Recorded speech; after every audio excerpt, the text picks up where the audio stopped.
इस वीडियो में आप लोग को डिस्क के डेटा ट्रांसफ़र रेट के ऊपर क्वेश्चन कराने जा रहा हूँ। डिस्क के डेटा ट्रांसफ़र रेट को कैसे कैलकुलेट करते हैं। कोई इसमें आपको फॉर्मूला याद रखने की कुछ भी ज़रूरत नहीं है। डेटा ट्रांसफ़र रेट आपको निकालना है अगर, तो कैसे निकालेंगे डेटा ट्रांसफ़र रेट, ठीक है। तो इसमें आपको क्वेश्चन इसी तरीके से दे रखे होंगे जैसे मैं आपको बताता हूँ। तो यहाँ पे क्वेश्चन आपको जैसे दे रखा है कि if one track of data can be transferred per revolution then what is the data transfer rate. आपको दे रखा है अगर एक ट्रैक ऑफ डेटा ट्रांसफ़र किया जाता है एक रिवॉल्यूशन में तो ट्रांसफ़र रेट हमारा क्या होगा, ठीक है। एक ट्रैक डेटा, एक ट्रैक का जो डेटा है, वन ट्रैक ऑफ डेटा, वो ट्रांसफ़र हो रहा है कितने में, एक रिवॉल्यूशन में। ये one track of data can B transfer पर रिवॉल्यूशन। एक ट्रैक ऑफ डेटा एक रिवॉल्यूशन में आपका जो है ट्रांसफ़र हो रहा है। एक ट्रैक का डेटा आपका एक रिवॉल्यूशन में ट्रांसफ़र हो रहा है, ठीक है। अब इससे पहले मैंने आपकी मैक्सिमम रोटेशनल डिले की भी आपको वीडियो जो है दी है। तो मैक्सिमम रोटेशनल डिले वाला क्वेश्चन इससे अटैच ही है, तो मैं आपको उसको एक बार दिखा देता हूँ। ये आपका मैक्सिमम रोटेशनल डिले वाला क्वेश्चन था।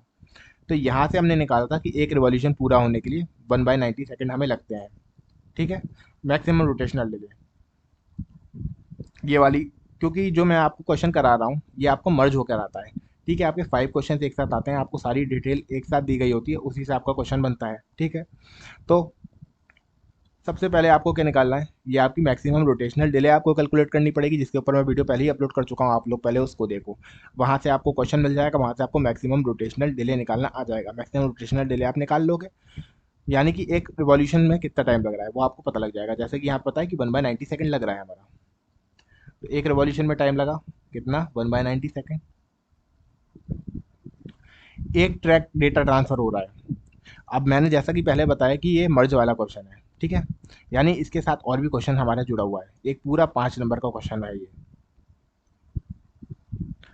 तो जैसे कि मैं आपको यहाँ पे दिखाऊं, यहाँ पे मैंने आपको इसकी भी पहले से ही वीडियो डाली हुई है कि एक ट्रैक डेटा, एक ट्रैक की कैपेसिटी हम कैसे निकालेंगे, ठीक है।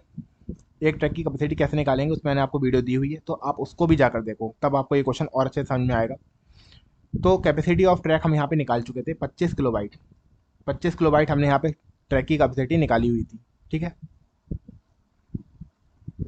तो एक ट्रैक में कितना डेटा ट्रांसफर हो पाता है, 25 किलोबाइट एक ट्रैक में जो है डेटा रहता है। तो एक ट्रैक डेटा ट्रांसफर होता है एक रिवॉल्यूशन के अंदर, यानी 25 किलोबाइट डेटा ट्रांसफर होता है 1/90 सेकंड के अंदर। अब ये पूरा मर्ज क्वेश्चन था, ठीक है, पूरा का पूरा मर्ज क्वेश्चन था।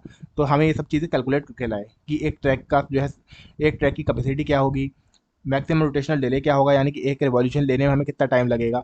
लेकिन अगर मर्ज में नहीं होता तो आपका इसी क्वेश्चन के अंदर यहाँ पर आपको पहले से ये चीज़ लिखी हुई मिलेगी कि एक ट्रैक ऑफ डेटा ट्रांसफर हो रहा है, यानी कि यहाँ पे 25 KB ऑफ डेटा ट्रांसफर हो रहा है। ये भी आपको पहले से ही लिखा हुआ मिलेगा कि एक ट्रैक में 25 KB डाटा रहता है। और ये भी आपको पर रिवॉल्यूशन, तो एक रिवॉल्यूशन लेने में कितना टाइम लगा रहा है, 1/90 सेकंड। तो ये भी आपको पहले से ही क्वेश्चन में लिखा हुआ मिलेगा। मैंने यहाँ पे इसलिए नहीं लिखा है क्योंकि जो है मर्ज क्वेश्चन था ये।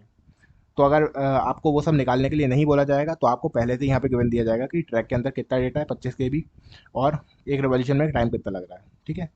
तो कुछ नहीं करना, आप सिंपल सा इसको बस आप कर दो, इसको मल्टीप्लाई कर दो यहाँ से।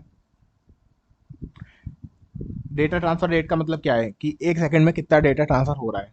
तो एक सेकंड में कितना डेटा ट्रांसफर हो रहा है, एक सेकंड ही नहीं, तो इसको 90 को 25 से मल्टीप्लाई कर दो, यानी कि 90 इंटू 25 किलोबाइट।